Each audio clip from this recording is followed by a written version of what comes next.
Greetings, friends. It's me, Wayman, and this is another part of the series I Went to Church, an Outsider's View of Christianity. And this is going to be entitled The Hospice Unit. A couple Sundays ago, a loved one of my wife and I passed away, and we spent 2 Sundays at the hospice unit. One Sunday she was admitted, and the following she passed. And a lot of great and terrible decisions were made, and a lot of reflection. And like in the play Euripides, no Apollo came to trick the fates, and death arrived at its appointed time. And there was no Alcestis to take her place, and she left as accounted for, and it was very moving. So a few interesting things about how everything happened.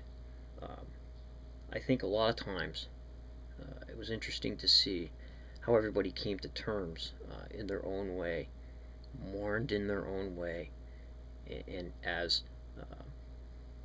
the events played out. When we first went in and she was admitted, there was a comment made by the hospice social worker.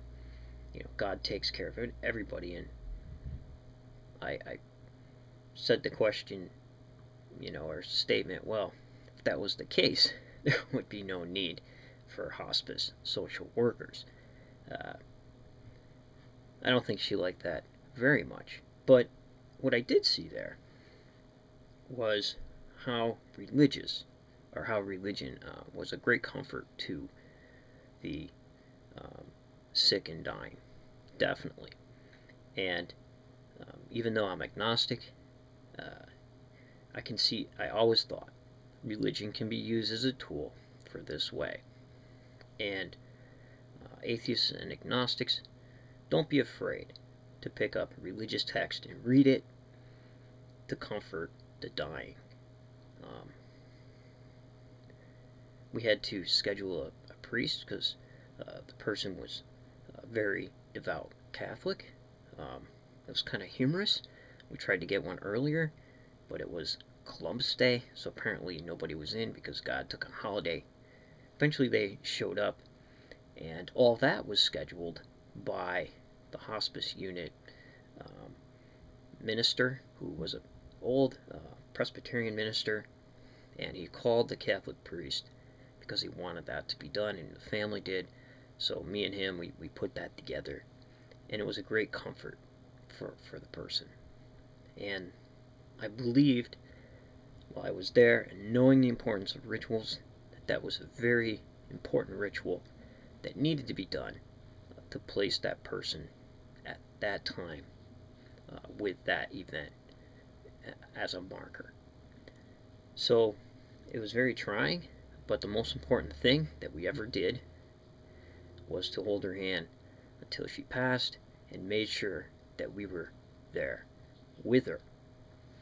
And some people might say, well, how was it, and how did you feel, and how did you perform or view this and not be religious? How can you and not have it mean anything? And I think that a lot of agnostics and non-believers and outsiders and atheists get mislabeled in that way. We really do care, and we really do feel that sometimes religion can be a great comfort, and the rituals, as far as bonding the family and the community, and as far as being a mark when they themselves participate, is extremely important. But what's more important is to be there with the person at that time. The funeral I felt was being there with the person when they took their last breath, and how quickly the body deteriorates once that has happened. that to me was the funeral. She knew we were there. She knew that she was being comforted by her family. That was the funeral for us. I guess for everybody else, the church and the whole thing need to be for those who needed to mark that spot for themselves, which was pretty interesting. So I think that there was a lot of self-doubt about the great and terrible decisions people had to make. A lot of friends of Job came and tried to give advice in their own good way about how that should be.